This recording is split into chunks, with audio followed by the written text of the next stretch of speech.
This mom is now indicted in the death of her 3-year-old son, and she is facing the most serious charge possible: capital murder. Her boyfriend was already charged with beating the boy to death. And now, newly revealed text messages between the couple are raising chilling questions about what happened before the child lost his life. We're on The Case, presented by Law&Crime.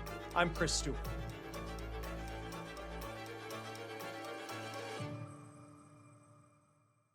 Chelsea Berg is no longer considered just an accomplice to the murder of her son. She is facing the same charge as the man who is accused of beating her son to death. This boy who you see here, his name is Dawson Zamora, and he died on December 7th.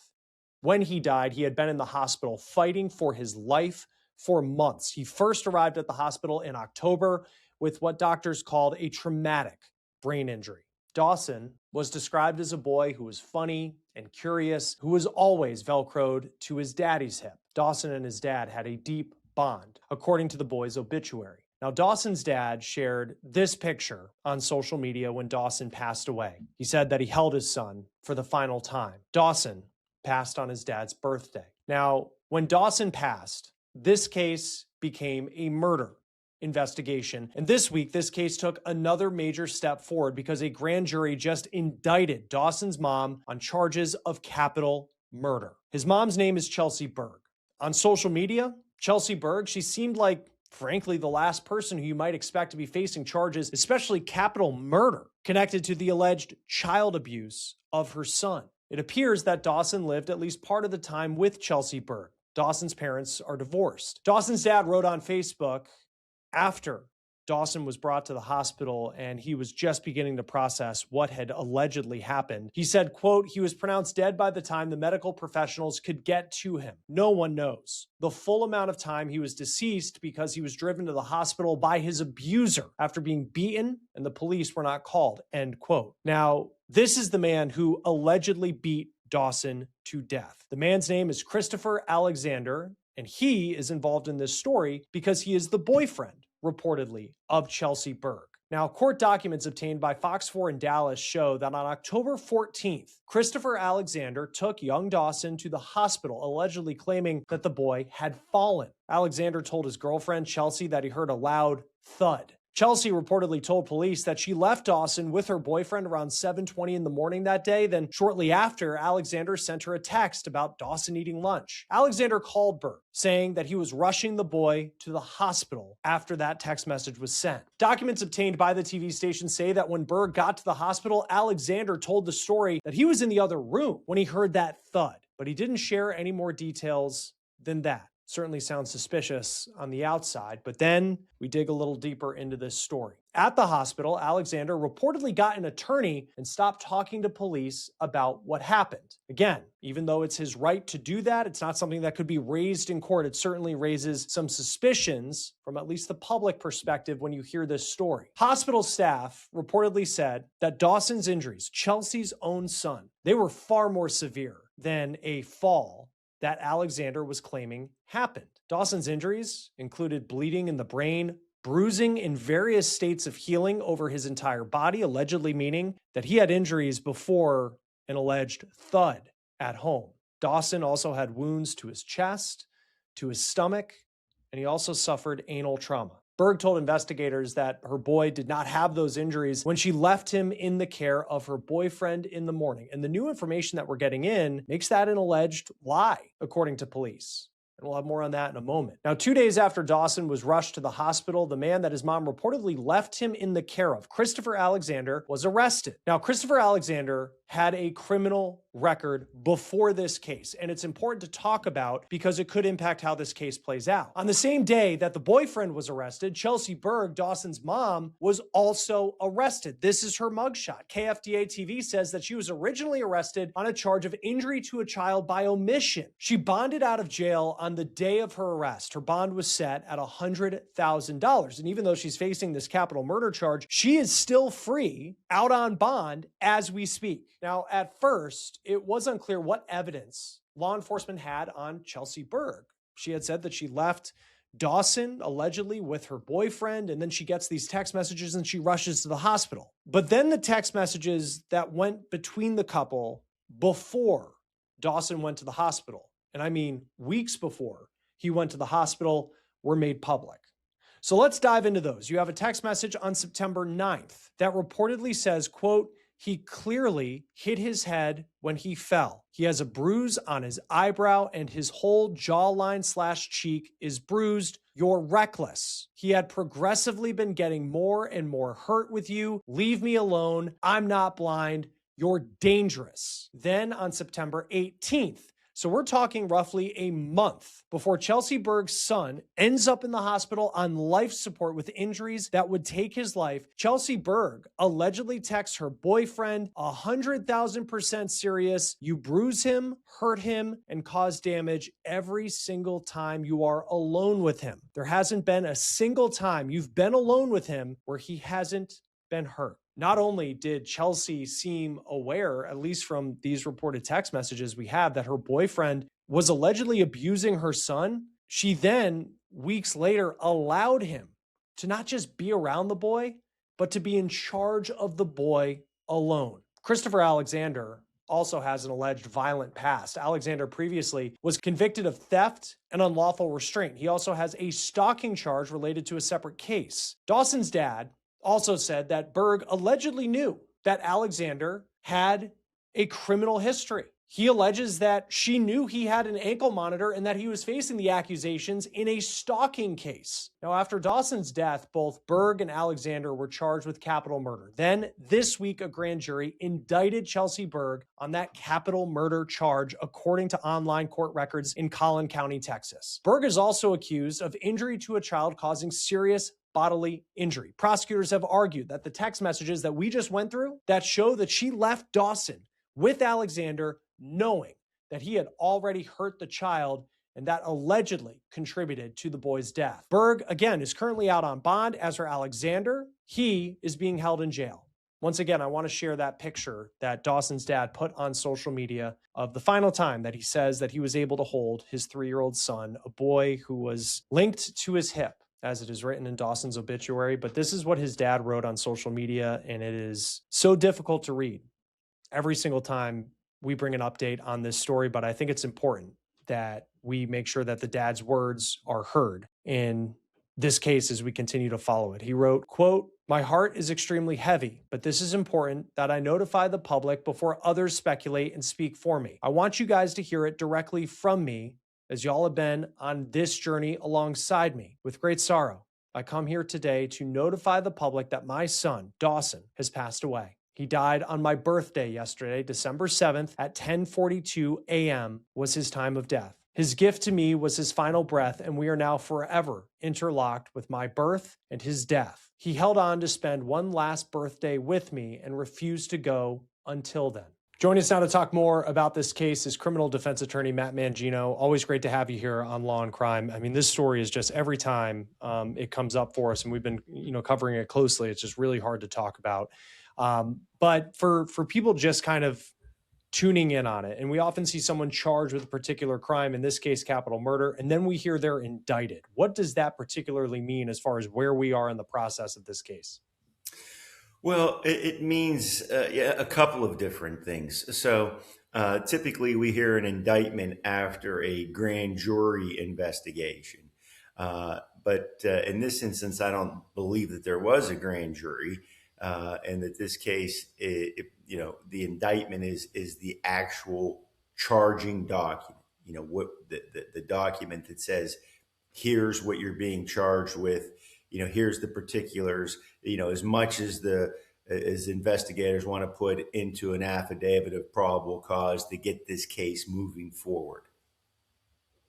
And in this case, to my understanding, Chelsea Berg is not charged with the abuse. It's really kind of knowing it was happening and then leaving her son allegedly in the hands of Christopher Alexander, who is the one who is accused of the physical abuse itself.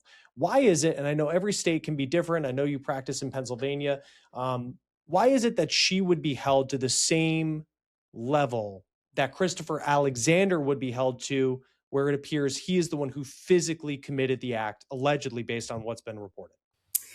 Well, that's an interesting question, Chris. And I took a look at the endangerment statute in the state of Texas, and you're correct. Uh, there are differences in the law state by state. Texas is a death penalty state, suggesting that this case is a capital case means that this is a case that could potentially face the death penalty.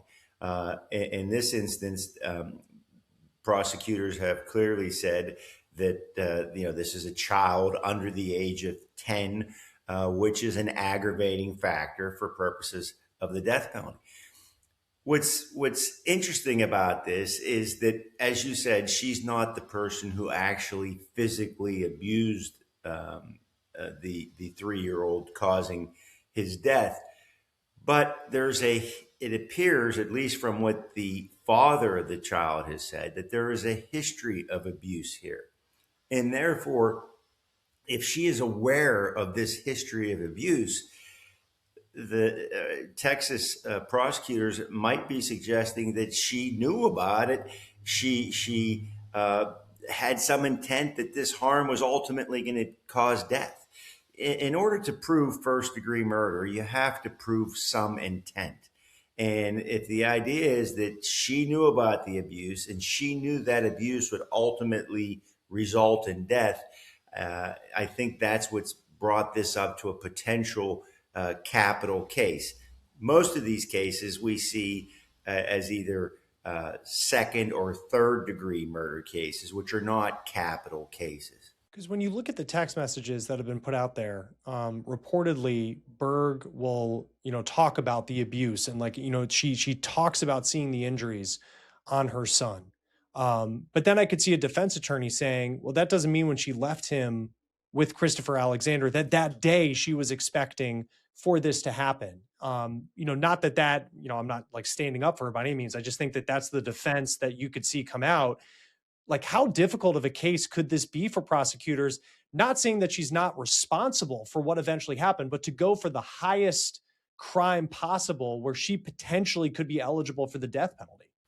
Yeah, that's difficult. And that would be difficult for prosecutors to prove. I understand, at least in my review of it, of what their position might be. But again, we go back to the issue, Chris, that you have to prove intent. Okay, you have to prove intent to commit murder. Okay, or to let murder happen. It's going to happen, and you do nothing to stop it. In this instance, that's going to be really difficult to prove. Now, I don't know what the thinking here is, the thought process of prosecutors, but we know in a lot of places, prosecutors will overcharge in the hopes of working out some sort of plea, and that plea might include testimony against a co-defendant. So there's some strategy here that might be in the works, but it would appear to me, especially when someone else has inflicted these injuries, and these injuries were inflicted over a period of time, that someone who just left a child with that person could ultimately be convicted of first-degree murder and sentenced to death. Because, I think too of, just from what her ex-husband, Dawson's dad, has said, like on social media, and we can see that Christopher Alexander, he has a criminal record. Can that be something that prosecutors can enter in this case to say, when it comes to like her awareness of the danger that this potentially could happen, like you may have been dating the guy, but you knew that he had a criminal record. And then allegedly, according to the husband, like he was even wearing an ankle monitor. So it's even from like the visual thing is like, this wasn't a secret that this was a guy who potentially could conduct criminal activity just based off his background.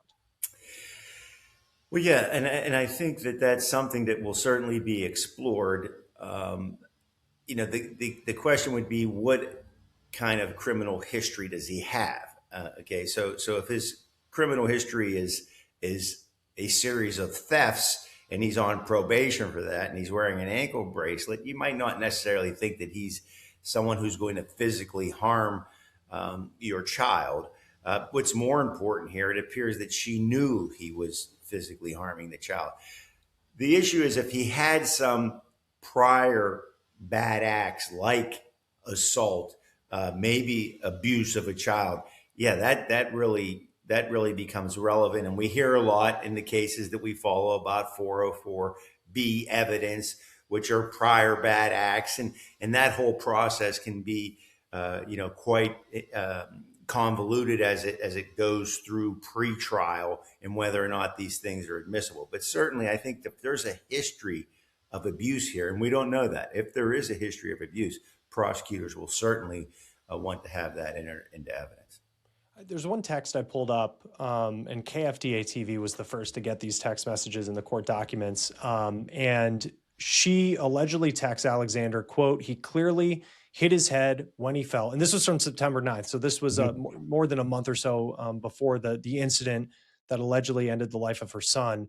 "He clearly hit his head when he fell. He has a bruise on his eyebrow and his whole jawline cheek is bruised. You're reckless. He had progressively been getting more and more hurt with you. Leave me alone. I'm not blind. You're dangerous." And when I read like that, it's on one hand, it is shocking that a mom would even after that leave her child in the custody of Alexander. I could also see the defense point to the line of her saying, "Leave me alone. I'm not blind. You're dangerous," to say that she was not in on it. Like, how do you interpret a text message like that roughly 4 or 5 weeks before, this boy eventually, sustains an injury that takes his life? But like, I feel like that is the type of thing that could be presented in court. And then there's a back and forth about really what it means. Well, right. I mean, what's the interpretation of that? But when you look at it at first blush, I mean, this is a woman who realizes her child has been injured and injured seriously, and says to a specific person, he gets more and more hurt with you. Obviously, she has knowledge. I think in probably 99.9999% of times, that mother's going to go home, scoop up her 3-year-old, and take him out of that house. That would be the normal reaction of a parent. With that knowledge, leaving the child alone again with that person is egregious. It is. And that's the amazing thing, to think that even 5 weeks later, I don't know much about the relationship that they had. Like, is it a toxic relationship? Is she going to claim that she was, a victim of abuse as well in the home, which we do see in some of these cases? I don't know. It is one of those where just like take the legal part out of it. It's just, how did this happen?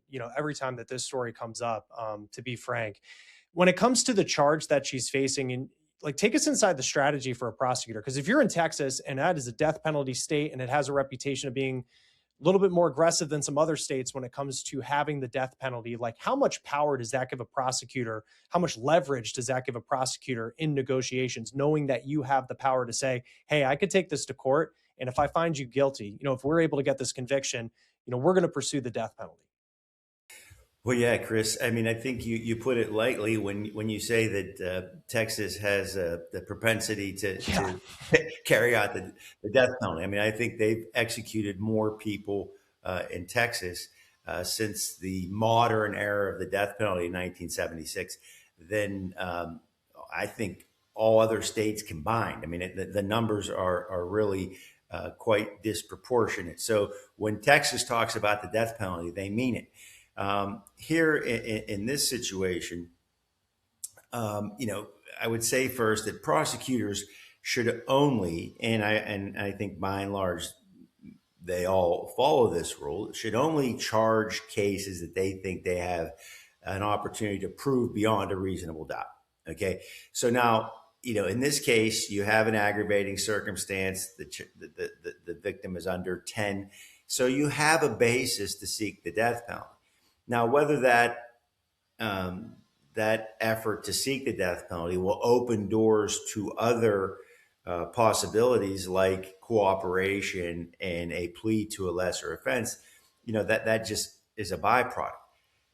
Are there prosecutors who charge first-degree murder or the death penalty with the idea right at the outset that they're going to plea this down? Yeah, some do that. But I think by and large, most prosecutors, when they look at a case, they answer this question: can I prove what I'm charging beyond a reasonable doubt? And if they're satisfied that they can, then they're going to go forward, and whatever happens as the case makes its way through the system happens. From a defense perspective, because I think of, so much of this focus has been on Chelsea Berg because she's the biological mother of this child, but then you have the boyfriend, Christopher Alexander, who is charged with with the physical abuse. Like, as a defense attorney, like, what is the strategy for someone like him, where there are the text messages where even if she doesn't testify against him, you can show her text messages from weeks before saying that he was the one who was being abusive to this boy. And then he takes the boy to the hospital with injuries. And then the autopsy sadly shows that there were injuries that went on a lot more than just what he said happened on that day. Right. And the thing is, these endangerment cases, these cases like this where a caretaker is responsible or is accused of causing harm to a child, all that you need to prove is that this child was severely injured, ultimately fatally injured, and he was left in care of this person, and there was no other intervening people.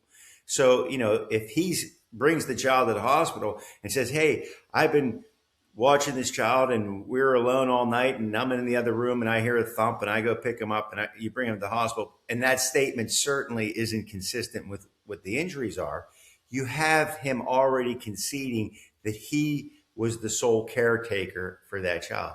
And so even if the mother says, I don't know anything about this, but she testifies, yeah, I went to work and I left the child with him, that's really all that you need to prove. If this person was exclusively the caretaker and these injuries that are inconsistent with a fall, with actual physical abuse can be shown, then you have a pretty good case. And we'll see what happens next. What just a terrible, terrible story playing out in Texas that we continue to follow here at Law&Crime. Matt Mangino, criminal defense attorney. Always great to have you on Law&Crime. Thanks for being with us. Thank you, Chris. I enjoyed it. That will do it for On the Case, presented by Law&Crime. Subscribe to us on YouTube and Spotify, and you can also now find us streaming on Peacock. I'm Chris Stewart. We'll see you next time.